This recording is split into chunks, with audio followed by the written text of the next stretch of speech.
What is up, wildlings? Colin here, the Wild CEO, back for another video on a very important evolutionarily and ancestrally appropriate video on fasting, intermittent fasting. I'm gonna go into the basics. I'm not gonna go into a lot of the benefits of the research or anything like that because there's plenty of that on Google you can find if you really are interested in that. I will say that fasting is like a life-changing thing, so be warned if you take this up, it could potentially change your life for the better. So that is my disclaimer and warning. And anything in this video does not constitute medical advice. Consult your doctor before you do anything, changing your diet in case there's any adverse reactions to medications or anything like that. Just don't be dumb. Let's talk about fasting.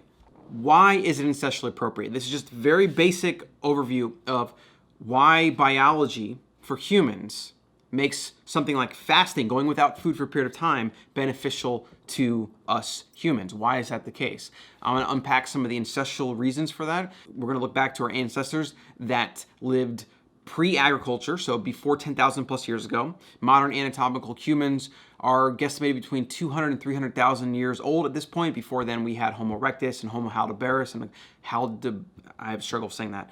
There's a lot of other hominid species that precluded, that basically died off. Neanderthals is one. And fun fact, it's Neanderthal, not Neanderthal. Most people don't understand that, know that. We are the only living extinct, meaning alive, hominid species today. The rest died out. And that is a tribute to our big brains. You know, Homo sapiens means wise man.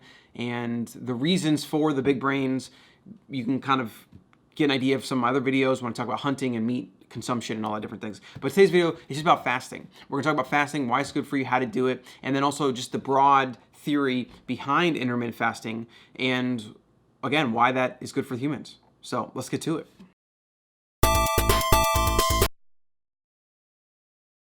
As with all things, I want us to think about some common sense. I want us to use our own brains to come to conclusions versus just letting gurus or even YouTube videos, like myself, ironic enough, tell you how to think or what to do. Because that brain inside your skull is the most complex, advanced thing we found in the universe, right? We don't even know how it works, but it's very freaking powerful. So use it. That is my first fundamental advice with all things nutrition and fitness and health and anything, right? Where there's a million people trying to tell you what to do, what's good for you, what's not bad for you. There's a million billion incentives for why they might want to tell you something that would lead you to buying their course or program, that maybe it's not completely good for you, maybe it's lacking, maybe there's confirmation bias, maybe they have no freaking clue what they're talking about. These are all things to take into account when you're listening to anybody or you're doing any research on your own. But the first thing you have to always do is use your brain. So here is how we're gonna have you use your brain, and we're gonna utilize something called first principles, which I talk about a lot on this channel, right? Which are basically the fundamental truisms of something. And then you can formulate your own opinions based on these different things, asking good questions, using logic, using common sense, etc. Have you ever been camping? It's been a long time since I've been camping, but I remember as a Boy Scout and as an avid camper with my family when I was younger, when I would walk around the woods, I almost never found food. I never found food. I almost never saw an animal. Can you believe that? Like, it's that hard because animals will hide and they'll even attack you, and there's poisons and they have teeth and they can claw you. And there's all these things that animals do to defend themselves so they don't get eaten by predators, and humans are the greatest predator. Even plants can camouflage themselves. It's really hard to know what you're looking at. Some berries can be poisonous, some mushrooms can be poisonous. Certain leaves can have laxative effects or other type of toxic responses in the body. You have to really know what you're doing. You have to really know what you're looking for. But again, this video is about fasting, so what the hell am I talking about? Well, humans lived in the wild for the bulk of our existence. It's about 95%, I think. It's between 90 and 99%. I remember the exact number. For the bulk that humans have been around on planet Earth, we've been living in the wild before we had tables or computers or cameras or anything. That is a first principle, undisputed fact of our human past. We lived in the wild in nature. Now today we live in a modern environment, and today we make our food. But before then, we had to get all of our food from Mother Nature. We had to hunt, we had to forage, we had to process, we had to kill, we had to expend energy, we had to wander around. Humans were nomadic, right? We would follow the seasons, follow game, follow et cetera, right? Humans got their food from Mother Nature herself. That is another first principle, undisputed fact. And this is where that common sense comes in. And this is why I asked you the question about camping. Have you ever been camping, and how much food was just available for you? And if you were really out there stranded in the wilderness, if that's ever happened to any of you, I'm sure you could probably explain to all of us how hard it was for you to find food. Food doesn't just sit around waiting to be eaten. And in the foods that are waiting to be eaten require sometimes processing, heating, and also a lot of knowledge knowing what you're even looking for. Okay, so how does this apply to fasting? Well, like I said, and like I'm painting the picture, when you go into the wild, food's not there. It's not just waiting for you. It's not easy to find. It's not easy to make. It's not easy to kill or anything. So the first principle of living in the wild as a hunter-gatherer is food is hard to come by. And, hard is a kind of subjective word. I'm not really defining it. Hunter-gatherers actually were able to eat very well as hunter-gatherers. They knew what they were doing. They would spend a lot of hours every day to do that, though. I mean, a lot of what hunter-gatherers did on a regular basis, the bulk of what we did was look for food. Okay, so obviously that's completely mismatched the world we live in today. We have to spend no energy finding food. It's literally everywhere. Fasting is a byproduct of living in the wild this way. If we're wandering around the woods, maybe we find little berries and twigs here and there. Maybe we happen upon a small kill and we can scavenge some bone marrow. We would have eaten anything we could come across. But then we would go periods of time where maybe we didn't find anything, especially not very calorie dense animals, right? Because hunters would go out every single day. And we've observed this in modern day hunter-gatherers. The success rate, there's a specific hunter-gatherer people in Africa, might have been the Bushmen of Kalahari, don't quote me on that. They would go out every single day to hunt for monkeys. That was a primary protein source. But they were only successful between 10 and 15% of the time. Now, if you look at all predators in the animal kingdom, some better than others, but there's an average where most predators that hunt other prey, other animals, had something like a 14 to 15% success rate. Now, this is where you get into things like protein fasting, which is actually something that I'm experimenting with myself, and I think more of us should be doing more of this because, again, it is ancestrally appropriate. We would not have access to meat all the time. Every meal, a lot of us eat protein. We eat animal products every single meal, and I don't think it's ancestrally appropriate. There are certain hunter-gatherers, where it's the Inuit or the Plains Buffalo Indians, that could have literally eaten meat every meal and every single day because they could go out and there was just so much ubiquitous of these foods and fish and things like that. But those are only a couple hunter-gatherers that we've observed. And so I think if you really take the bulk of all humans that have lived in the wild, meat is something that is definitely part of our natural diet, but I don't think it is as high a percentage of our diet as a lot of people think, or as a lot of people make it out to be. Now, that is one way to look at it. There's another way where you can look at the plant toxins, and you can look at how animals, once you kill them, they have no defense mechanisms into their body, whereas plants are actually very good chemists, so they create pesticides in the plant themselves, which thwart off predators. And this is just basic biology, chemistry. This is science, right? So there is an argument to be made where animals don't really provide a negative effect on human biology because they didn't have to adapt for that, right? Whereas plants had to adapt for that, where you have things like grains and gluten and lectins and plant pesticides, which are in greens even. Like most pesticides that all of us eat on a regular basis are actually found in the plants themselves. And this is what people don't understand. 7%, the research shows, of the plant pesticides that you and I eat on a regular basis from our average diet do not come from agriculture. They come from inside the plants themselves because plants are chemists and that's their defense mechanism. But again, let's not get too far off topic. This is a video about fasting. This is about the basic theory to why fasting is good for the human animal. Again, let's bring it back to nature. Let's bring it back to hunting. Okay, so hunting and gathering. So let's take it back to the wild. We would hunt and we would gather. Men were usually responsible for the hunting, although some women did hunt, and women were typically responsible for most of the gathering. They would gather nuts, seeds, tubers, leaves, greens, anything that they could find in nature.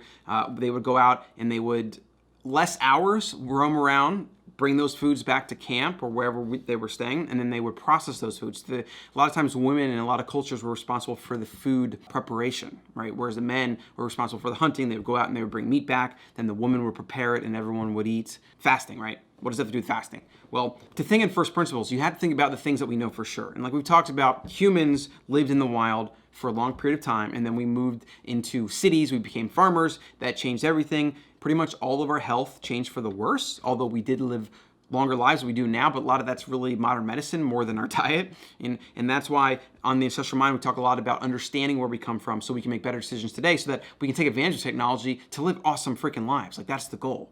Fasting is ancestrally appropriate to humans, and I believe it's a first principle because our ancestors would have had to do it. Now, let's think about the seasons, okay? So certain times of the year in certain climates, certain foods would be available more than others. Like let's say you're in a little bit warmer climate, there's a lot of fruit around. There's a lot of fruit, or maybe you're an island people, like the Catawbans, and you have coconut, and you can fish a lot. And there's all these other foods that are available, right? And there's even some examples of hunter-gatherers actually growing, having forest gardens and growing certain foods, probably later on into our species timeline, right? Because that would have been information we passed down from generation to generation.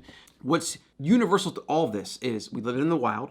All of our food came from nature. We had to expend energy to get it. We wouldn't have been successful acquiring food, especially large amounts of food, all the time. And that's a very important distinction about fasting. So there's a Dr. Longo, or maybe it's Rongo. He's doing a lot of fasting research right now. He's one of the foremost fasting scientists in the world right now. And what he's doing, he's taking patients, and he's taking, I believe it's patients. I think it's a doctor. And he is feeding them something like 300 to 500 calorie meals, or maybe 300 to 500 calories a day. And usually it's in the form of a broth-like food with maybe some crackers or something, which obviously I don't recommend the crackers. But what he's calling it and showing is he's calling it a fasting mimicking diet. And he's showing that even calorie restriction and not complete fasting where you don't eat anything is having a lot of the same benefits as fasting where you eat no food. Right? And then you get into things like 2-day fast, 3-day fast, 7-day fast, water fasting. A lot of people are doing these longer term fasts. I haven't done any of these long term fasts myself, but I really, really need to. I know it's something I need to kind of explore because I think, again, it's ancestrally appropriate. So let's go back to our ancestors. Our ancestors would not have been successful hunting all the time. At certain times of the year, in certain climates, certain foods wouldn't have been available.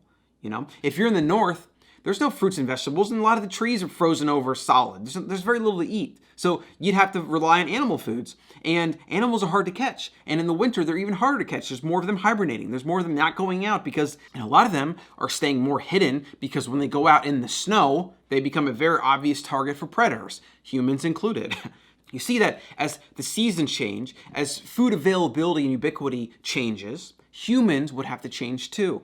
Now, guess what? Humans move to the top of the food chain. We are the apex predator. We have shown to survive in almost every climate. The Inuit live in the harsh, freaking frozen north. If humans were not able to adapt to food that changed on a regular basis, that was sometimes more abundant, sometimes less abundant, that was constantly varied, humans would have died out a long time ago.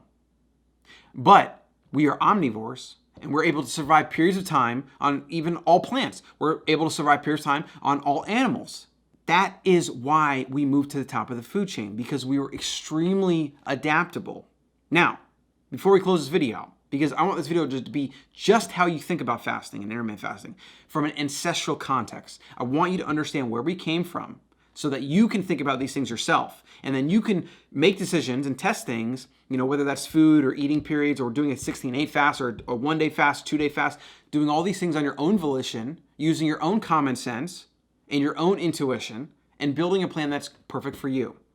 But it's going to come down to some first principles. Now, here are some of those first principles. Again, more about the foods we eat versus quantity and schedule and all that, because a lot of that, there's a lot of variability, there's a lot you can do, but there are some first principles that humans need from a nutrition perspective. One of them being we need to eat animal products. This is just, it's irrefutable, okay, no matter what anyone will tell you. This doesn't mean that animals are the only thing you should eat, right? Plants, nuts, seeds, tubers, and these other plant-based products do have a place in the human diet, and for most people, they provide a net health benefit. Someone with autoimmune issue, probably not the case. Right? We had Michaela Peterson, Jordan Peterson's daughter, on the Ancestral Mind just recently, and she talked about how she literally couldn't even eat olives because it threw her into a 21-day flare-up for her autoimmune issues.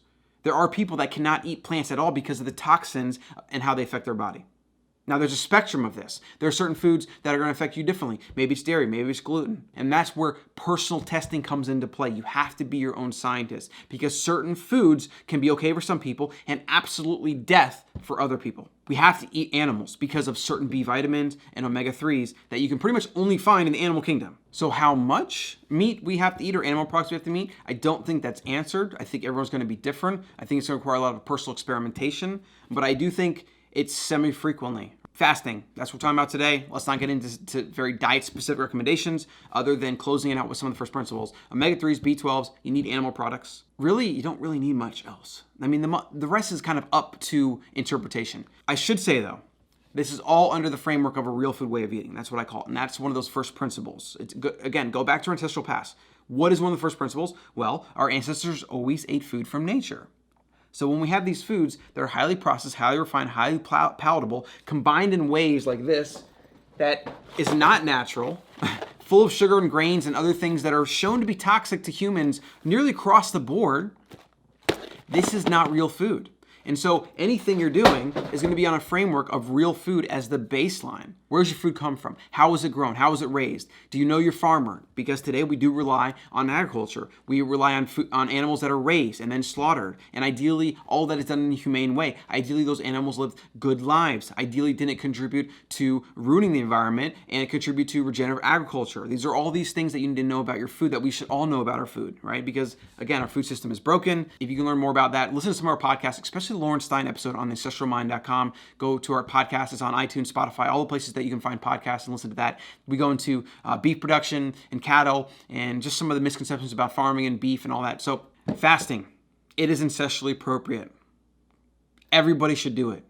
Everybody. Now, of course, breastfeeding, infants, stuff like that, pregnancy. In fact, let's close this out. One of the misconceptions of fasting, one of the big misconceptions of fasting, because it's the most common one, and then I'll let you go. One of the misconceptions of fasting is it's about calorie restriction, but that is not the case. It is about calorie timing, at least when we're talking about intermittent fasting. So I do a 16-8 almost every single day. Sometimes it's a 24, it's a 22-2. It basically means 16-hour fasting window followed by 8-hour feeding window. Now, if I eat 2,000 calories a day, let's say it's my average diet, but I eat it breakfast, lunch, dinner, I spread it out, I snack, whatever, but I eat my 2,000 calories. If I compare that to a 16-8 fasting, well, what happens is I wake up, I don't eat anything, I have coffee, I'll wait, like today, I've been up for 4 hours, I haven't eaten anything. My first meal is probably gonna be in a couple hours, and that's when I'm gonna break my fast. Then from there, that starts my feeding window. After that, I'm gonna I'll probably eat 2 meals, and I'll eat a larger meal in the beginning and then a smaller meal at the end, and then I'll close that feeding window within 8 hours of starting it. And then I repeat the process to the next day to when I break my fast again, and the whole cycle repeats. Notice how I can eat the same amount of calories in 8 hours, or I can eat the same amount of calories over the 12 to 14 waking hours of the day. 14, 16 hours. That is the biggest misconception of fasting, is that you're gonna be eating less calories and that it's about losing weight. Now, you can use fasting to calorie restrict, and you can use fasting to control your hormones and promote a fat-burning state and get into ketosis and do all these things so if you want to lose weight. But I'm talking about fasting and how it's ancestrally appropriate because it's a way that your body recycles dead cells, kills cancer cells, eats them up. There's a process known as autophagy that eats old cells and recycles them. It's your body's way of repairing. And it's a byproduct of how our ancestors lived in the wild where food was just not always available. Our ancestors adapted to that environment. Then we started farming and we created all these maladaptions because farming provided food on a consistent basis. We ate too much of it. The food was generally more starch heavy. It was lacking in a lot of essential minerals and things like that. It was bad news bears for our species. And people think that we've evolved in 10,000 years, and there have been definitely ways that we've adapted in that period of time, but the bulk of our existence is still believing it lives in the wild. 10,000 years is a blink of the eye in an evolutionary perspective. We've not had time to adapt to a food environment where food is always available. Why do you think so many people are fat and sick? The number one killer right now, actually it's cancer, heart disease. They're 1 and 2. I don't remember who's winning the race, but cancer and heart disease are the 2 killers in the United States. It's something like 1 million people, I think, a year die. It's the bulk of people that die. I think about 2.8 million people die a year. If you look at the top 10 killers, cancer, heart disease are up there as the top 2. Diabetes is up there. There's some other Western diseases that are a byproduct of our environment, and a lot of them come down to the food system and the way we live today. Food's a big part of that. Of course, how we sleep, sunlight, movement, all those things matter, but they matter not as much as you think. Food is still the number one way that we interact with our environment, for better or for worse. So I hope this video is useful. I hope you start thinking about fasting and finding ways to skip meals, finding ways to compress your meal windows, right, to get a little bit of that fasting in. Go entire days without food. Again, consult your doctor, blah, blah, blah. These are all things that we should be trying for our long-term health and well-being. And if you do have weight loss goals, they're great for that as well. They're great not just because you're going to like calorie restrict, because that's not really how weight loss really works. It's more about a hormonal control. Fasting helps control hormones, which then helps balance appetite, which then keeps you from eating all the crap you're not supposed to eat. It's a very, very great cycle that works in your favor. It's ancestrally appropriate. If you force feed yourself breakfast like I did for years and then you start fasting, it can literally change your life. I used to feel like crap 2 to 3 hours after waking up every single day. I would force feed breakfast. I would feel like crap. It would mess up my cortisol levels. It wasn't good. Since then, I almost never eat breakfast. Literally, unless I'm traveling and the group is eating breakfast, will I do that. That's it. I could go on and on, I know. This video is already longer, twice as long as I thought it was going to be. So make sure you like and subscribe. Again, Ancestral Mind, all about thinking about an evolutionary path so we can live better today. Component of real food, nutrition, as close to nature as possible. It's what we feed our son. It's what we live on. It's what Wild Foods is based on. You know, Wild Foods is my company, and this video is obviously sponsored by Wild Foods. So learn more over at wildfoods.co. And if you're ready to make a purchasing decision to get some of your whole food, real food ingredients sourced as close to nature as possible, use code, what is code? WILDCEO for 12% off. And that's going to be it. Like and subscribe. See you in the next one.